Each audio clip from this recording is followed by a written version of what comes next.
Yang kedua, yang menjadi penyebab terjadinya futur itu, karena hati seseorang masih bercabang antara dunia dan akhirat. Jadi dia menyeimbangkan itu. Dunia dia maksimal, akhirat pasti akan luput dengan dia. Tapi kalau seseorang memilih salah satunya, misalnya dia pilih akhirat, maka dunianya pasti akan ikut dengan itu. Tapi bukan menjadi target utama, sehingga apapun yang hilang dari dunia akan tidak ada masalah. Makanya hati seseorang, supaya dia tidak mudah futur, harus betul-betul terfokus kepada akhirat. Sehingga apapun yang dia kerjakan di dunia, targetnya dia akan panen di akhirat. Dia selalu mau bantu orang, dia selalu mendahulukan orang lain, dan seterusnya, supaya nanti di akhirat dia akan maksimal. Seperti itulah. Ini salah satu sebab. Sebab yang selanjutnya, yang ketiga adalah malasnya seseorang menambah pengetahuan ilmu agamanya. Sehingga dia terus saja berada dalam posisi yang sama. Dan merasa dirinya sudah pintar. Apalagi sampai menganggap remeh orang lain. Sebab yang keempat, penganggap remehan terhadap amal soleh. Jadi dia, cuma sedekah. Misalnya dia suka sedekah. Lalu kemudian ada proyek sedekah tapi kecil. Nah sudahlah, saya nggak mau, saya tunggu aja yang besar. Padahal sebenarnya dia tidak tahu, mungkin itu amal terakhirnya dia. Harusnya dia berusaha untuk mengerjakan semua kesempatan yang ada. Pada saat kesempatan besar ada, dia kerjakan. Pada saat kesempatan kecil ada, dia juga kerjakan. Seperti itulah.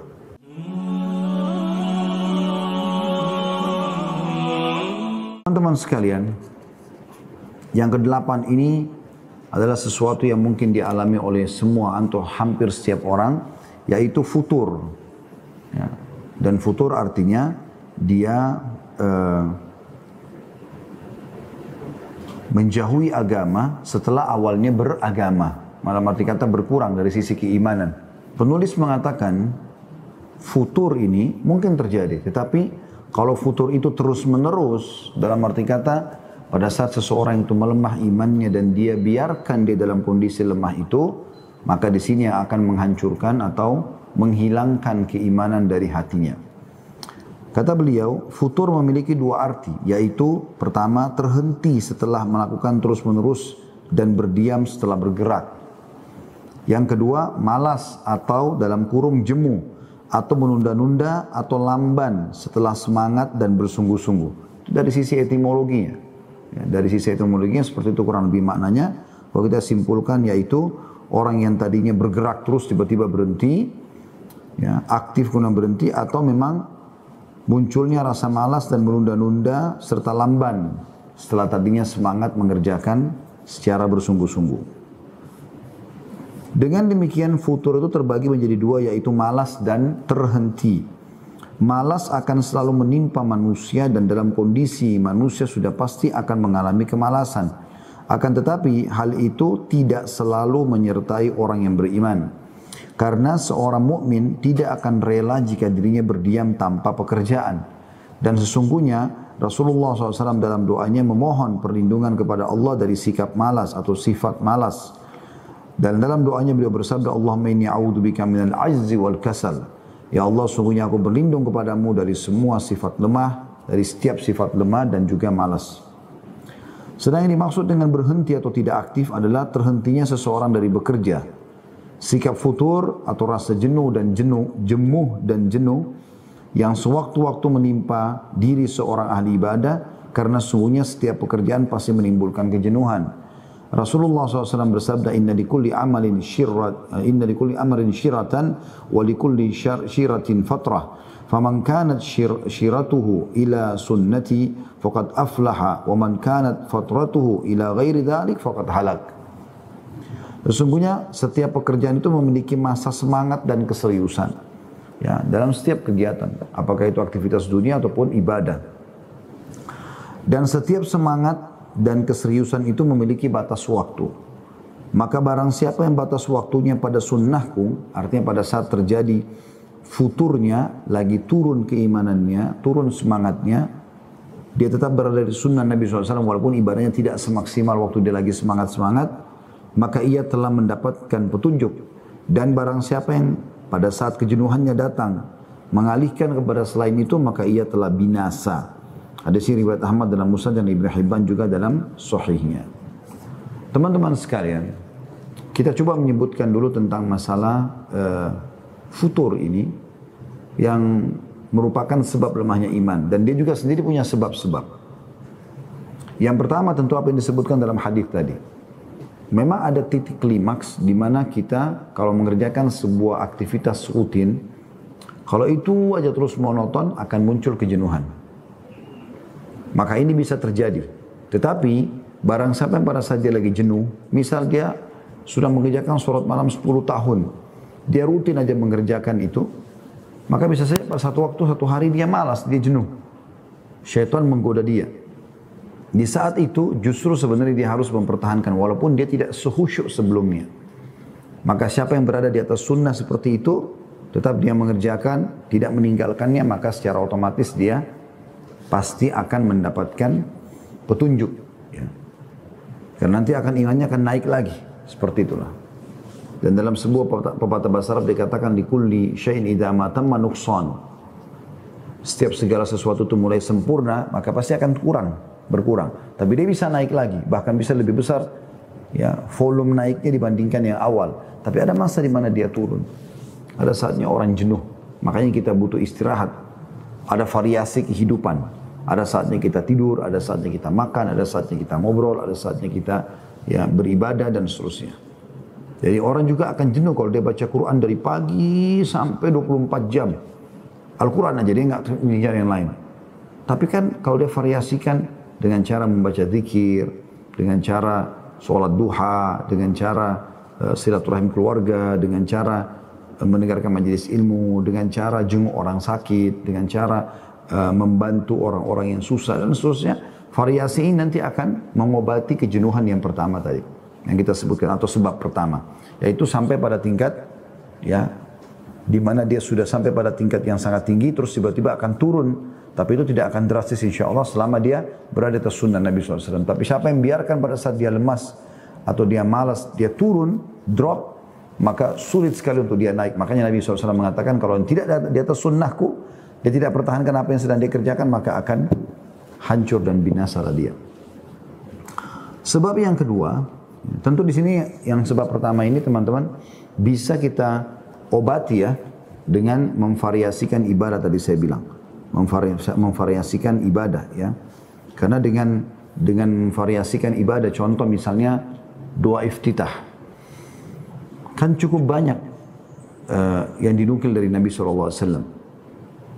Maka kalau seseorang dia berusaha untuk bisa memvariasikan di sholat ini, dia baca iftitah yang pertama, Allahumma ba'id baini wa baina khataaya kama ba'adta bainal masyriqi wal maghrib misalnya. Di sholat yang selanjutnya atau 2-3 hari setelah itu dia baca lagi yang lain, gitu kan?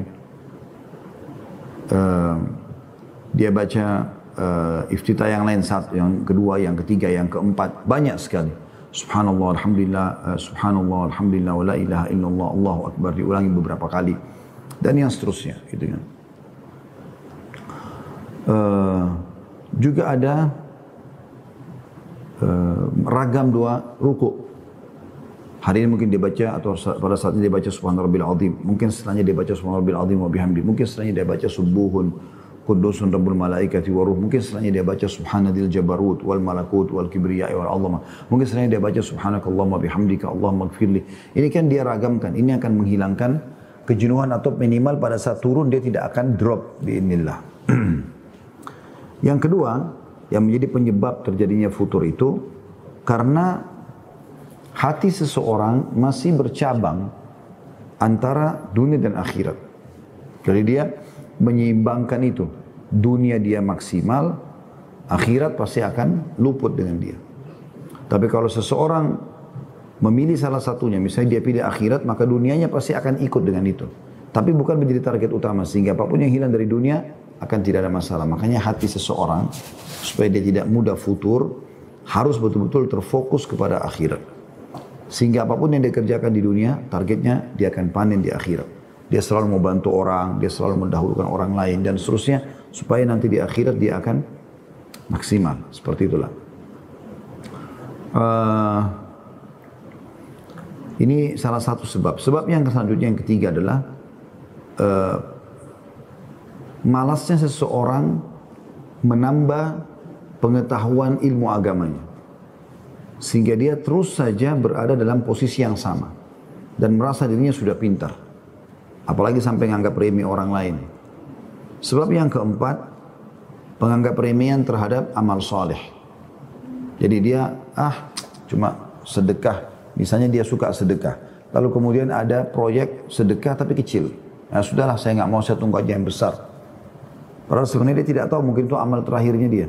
Harusnya dia berusaha untuk mengerjakan semua kesempatan yang ada. Pada saat kesempatan besar ada, dia kerjakan. Pada saat kesempatan kecil ada, dia juga kerjakan. Seperti itulah. Sebab yang kelima dari futur itu sendiri, pergaulan yang ada dan lingkungan. Di mana dia sudah baik ibadahnya. Tapi dia masih buka komunikasi dengan teman-teman SMA-nya, dengan teman-temannya secara umum, tapi fasik. Kalau laki-laki dan fasik kalau perempuan.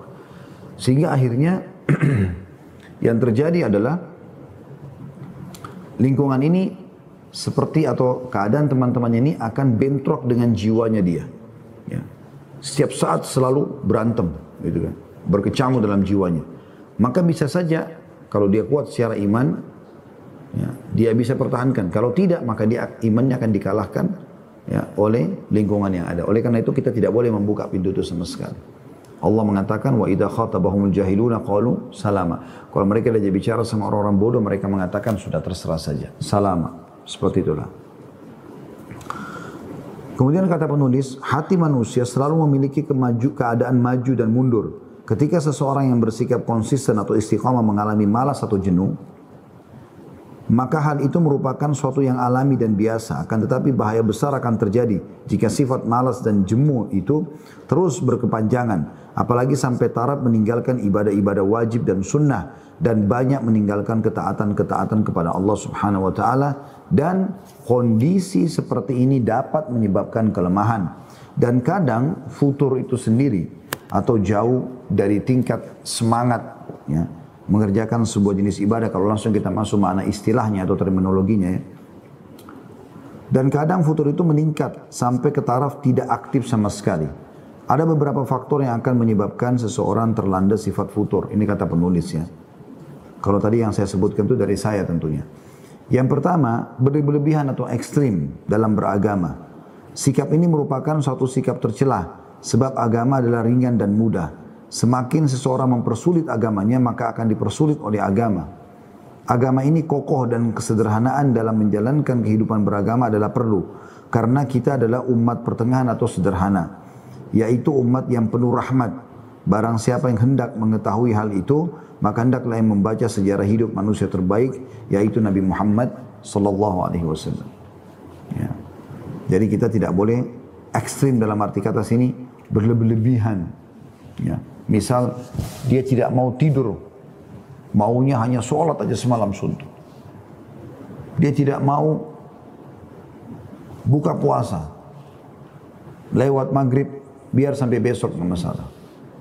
Dia tidak mau menikah sama wanita, dianggap pergaulan dengan wanita itu malah jauh dari agama. Ini pernah terjadi di zaman Nabi SAW. Ada 3 orang sahabat lakukan itu.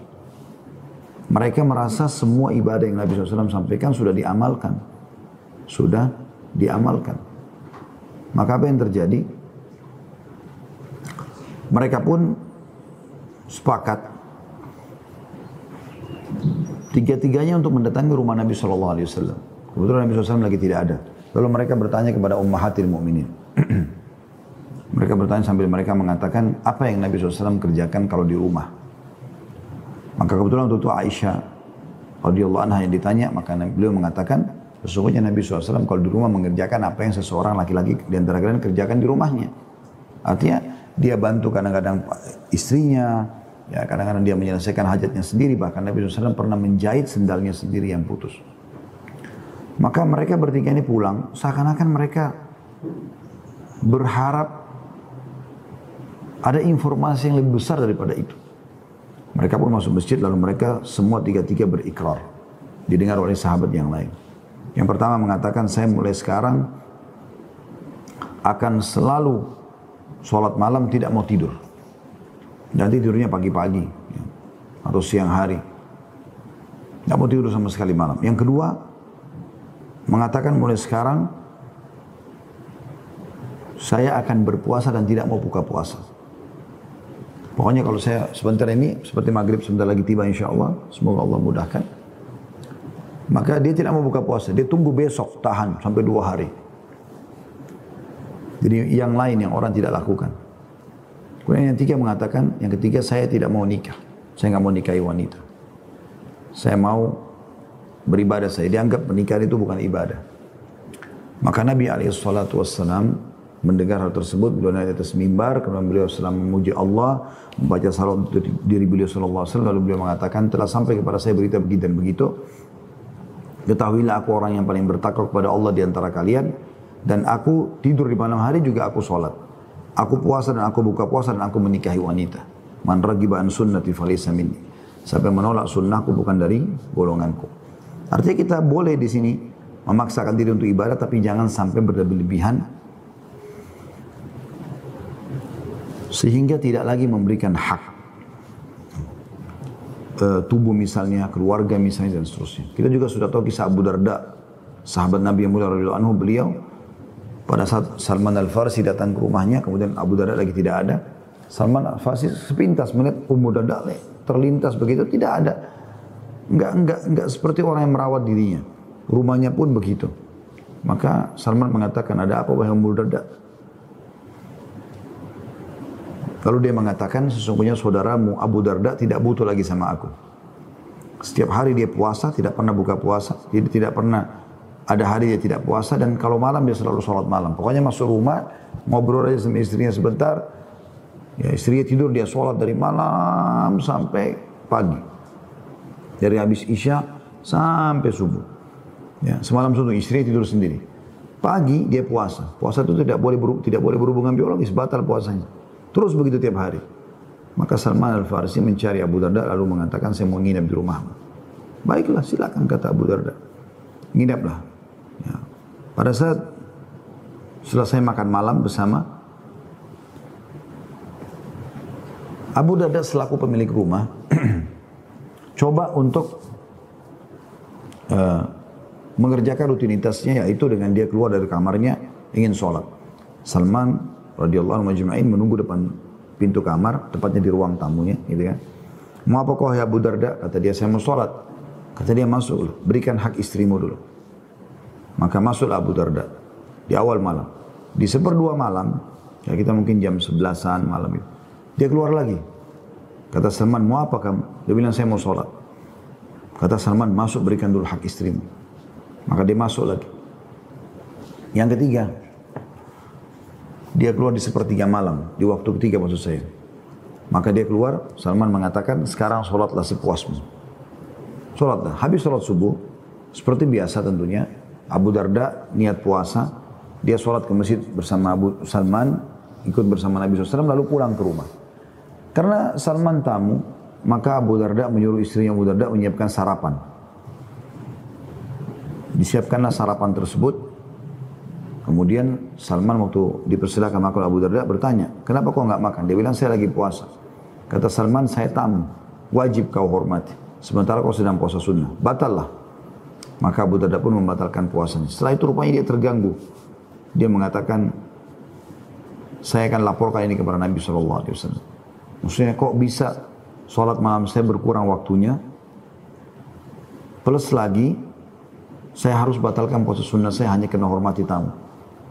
Maka Salman pun ikut bersama Abu Darda radhiyallahu anhu majma'in menuju ke Nabi SAW, dan ternyata Nabi pun membenarkan Salman sambil mengatakan, a'ti kulladzi haqqin haqqah. Nasihati Abu Darda radhiyallahu anhu, berikanlah segala sesuatu haknya, kata Nabi SAW. Dan ini semua tidak boleh kita anggap remeh, kita harus bisa membagi semua itu, karena itu sebab daripada futur itu sendiri. Kemudian yang kedua, kata beliau penulis ini, berlebihan dalam melakukan hal-hal mubah, yaitu dalam hal makan, minum, berpakaian, berkendaraan. Setiap kali manusia melampaui batas dalam melakukan suatu perbuatan mubah, maka ia telah kehilangan nikmat ketaatan. Karena orang yang melampaui batas dalam hal makan, minum, berpakaian, dan berkendaraan, serta perbuatan mubah lainnya, maka ia akan terserang wabah penyakit malas. Dan ia merasa berat dalam melaksanakan ketaatan di mana semua hal itu akan menyebabkan futur atau dalam kurung lemah semangat. Syakik al-Balkhi berkata, ibadah adalah pekerjaan, kedainya adalah khalwah atau menyendiri, dan alatnya adalah rasa lapar.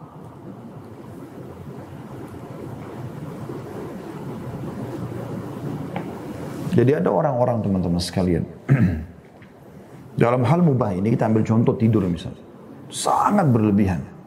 Bahkan dalam seharian mungkin bisa sampai 14-15 jam dia tidur.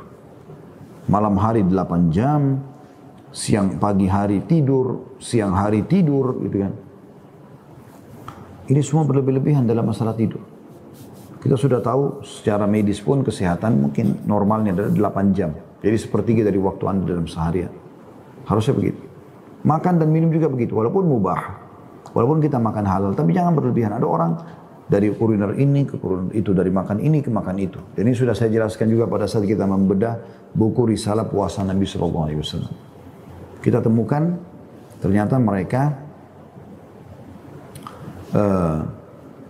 tidak memahami esensi daripada buka puasa. Buka puasa teman-teman tanda kurung bukan ajang untuk balas dendam. Tetapi dia adalah waktu untuk menjalankan sunnah Nabi SAW berbuka. Makanya Nabi SAW berbuka puasa dengan rutab atau kurma basah. Kalau tidak ada dengan kurma kering. Kalau tidak ada baru air putih. Ya. Supaya tidak kaget dulu. Begitu juga dengan berpakaian. Menggunakan perhiasan yang Allah bolehkan lah ya. Biasanya ada orang subhanallah pakai pakaian terlalu berlebihan. Saya pernah masuk di satu toko, sebuah jaket biasa, puluhan juta bahkan ratusan juta harganya. Saya pernah juga itu hari umroh plus Turki masuk ke toko-toko, luar biasa harga-harga pakaian. Ternyata sampai ratusan juta. Saya nggak tahu gitu loh. Kenapa harus beli walaupun bagus? Ini kan sudah berlebihan. Kalau orang membeli merek-merek yang bagus, iya. Tapi kan tidak harus memaksakan diri membeli sampai ratusan juta misalnya. Atau puluhan juta. Mungkin dia bisa beli yang lebih murah dari itu. Sisa uangnya disedekahkan kepada fakir miskin. Mungkin baju dia satu tuh, kalau puluhan juta bisa membeli mungkin satu kontainer baju yang bisa dibagikan kepada orang miskin misalnya. Yang ketiga, enggan hidup berjamaah dan lebih suka hidup menyendiri. Sesungguhnya serigala akan memangsa domba yang menyendiri. Setiap kali manusia hidup menyendiri dan meninggalkan saudara-saudaranya, maka dia akan mengalami futur. Karena sesungguhnya manusia akan lemah semangat bila hidup menyendiri dan penuh gairah bila hidup bersama saudara-saudaranya. Sesungguhnya perjalanan hidup ini berat, membutuhkan pembaharuan, semangat baru dan mengasah kemauan. Dan hal ini tidak mungkin didapati manusia kecuali dengan hidup bersahabat serta berjamaah yang tulus. Jika seseorang yang bersikap konsisten atau multazim, ya, istiqomah, terus menjauhi saudara-saudaranya, maka dirinya tidak akan selamat dari keputusasaan, kepenatan, dan juga kebosanan. Ini yang sering kita tekankan teman-teman sekalian, selalu bentuk komunitas. Karena di satu komunitas itu, kita bicara komunitas baik saja, ya, komunitas buruk itu sudah tidak perlu dibahas, gitu. Karena memang seharusnya kita tinggalkan. Tapi komunitas baik ini, ya, kalau teman-teman tidak membentuk komunitas itu, tidak berusaha bergabung dengan mereka, orang-orang baik ini, maka kita akan jenuh. Karena kita merasa diri kita sendirian. Ternyata di luar sana, selain kita sholat malam, juga ada orang sholat malam kok. Selain kita makan halal, minum halal, kita menikah juga ada orang di sana. Orang suka dukanya mendidik anak juga ada orang yang lakukan itu. Jadi berbaurnya kita ini saling berbagi pengalaman akan mengurangi bahkan bisa menjauhkan kita dari futur tadi. Yang keempat, minimnya ketaatan. Seperti jarang melaksanakan sholat wajib dengan berjamaah bersama kaum muslimin. Malas melaksanakan sholat. Tidak memperhatikan rukun dan syarat-syarat sholat. Menyanyiakan waktu dan menjauhi membaca Al-Quran. Sedangkan cara mengatasi semua hal itu adalah dengan melaksanakan kedua hal di bawah ini. Yaitu yang pertama, tidak berlebihan dan melampaui malas atau batas agama. Kemudian yang kedua, meninggalkan perbuatan maksiat dan kemungkaran. Ya. Meninggalkan kemaksiatan dan kemungkaran. Ya. Jadi ini sebenarnya teman-teman sekalian, adalah hal yang mendasar yang bisa menyebabkan futur itu sendiri datang. Futur itu sendiri datang. Khusus untuk poin yang ketiga dan yang keempat, yaitu enggannya hidup berjamaah dan juga minimnya ketaatan, ini saling berkaitan satu sama yang lain. Karena kalau kita bentuk komunitas soleh, kita bergabung sama orang-orang yang rajin ibadah, laki-laki sama laki-laki soleh dan soleh, perempuan soleha dengan soleha tentunya, karena berbaunya laki-laki perempuan dikhawatirkan apalagi kalau berduaan bisa khalwat. Ya, kita bicara secara global saja antara sesama jenis. Ini akan membantu kita untuk semangat melakukan sholat. Kan beda. Saya kalau jalan pakai baju koko misalnya, sendirian, di komunitas atau di masyarakat jalannya orang mungkin tidak pakai baju koko, beda percaya diri saya dengan kalau saya berjalan dengan 2 orang saudara saya. Sama-sama pakai baju koko dan kopiah misalnya. Kalau 3 orang, kalau 4 orang, kalau 5 orang, makin banyak komunitas, kita makin percaya diri. Seperti itulah. Baik dalam mempertahankan atau istiqomah dalam ketaatan yang kita lakukan, ataupun kita meninggalkan kemaksiatan. Begitu juga kita komitmen untuk terus mengulang-ulangi ketaatan tersebut. Bahkan kita bisa terjadi tanda kutip persaingan positif, ya, agar kita bisa bersaing positif. Kalau teman kita sudah sholat misalnya 20 rakaat sholat tarawih, kita masih baru 8, kita berusaha untuk bisa mengerjakan seperti dia. Contoh misalnya, ya. Begitu juga dengan minimnya ketaatan, ini sangat berpengaruh tadi saya bilang. Karena kalau Anda sendirian, pasti akan muncul itu. Rasa malas sekali untuk ibadah. Dan saya juga sudah berbagi kemarin teman-teman sekalian, kalau seandainya teman-teman muncul sebuah rasa malas, baik itu memang dari sifat bawaan kita, ya karena kejenuhan, atau memang ditunggangi oleh syaitan untuk membuat kita tidak mau mengerjakan ketaatan. Maka saran saya pada saat itu justru Anda mengerjakannya. Misal wudu sebelum tidur, malasnya ke kamar mandi misalnya. Enggak, kita berdiri dan kita wudu. Bersyukur kita pada saat itu kita lakukan. Karena pada saat itu Anda seperti lagi diikat lehernya pakai tali kekangan oleh musuh, yaitu syaitan. Dan dia mau berusaha untuk mengontrol kita sehingga setiap kali kita mau kerjakan ibadah, leher kita ditarik sama dia. Nah caranya gimana? Lepaskan tali kekangan itu. Lepaskan. Cara melepaskannya adalah dengan mengerjakan ketaatan tadi. Jadi waktu duha nih, sudah jam 8 pagi kayaknya saya mau sholat duha. Tapi malas rasanya. Gitu kan. Enggak, pada saat itu langsung bangun, berdiri, semangat, kerjakan. Ya, lagi malas sedekah, malas baca Quran, malas berzikir, semuanya. Kita harus segera mengerjakan justru pada saat itu. Karena kalau tidak pasti akan turun teman-teman sekalian. Dan dalam mengerjakan ketaatan sering kita bahasakan ini, usahakan agar selalu diikuti dengan paksaan tanda kutip, yang memaksa diri di sini untuk mengerjakannya. Karena kalau tidak paksa tidak akan pernah menjadi orang yang lebih baik tentunya.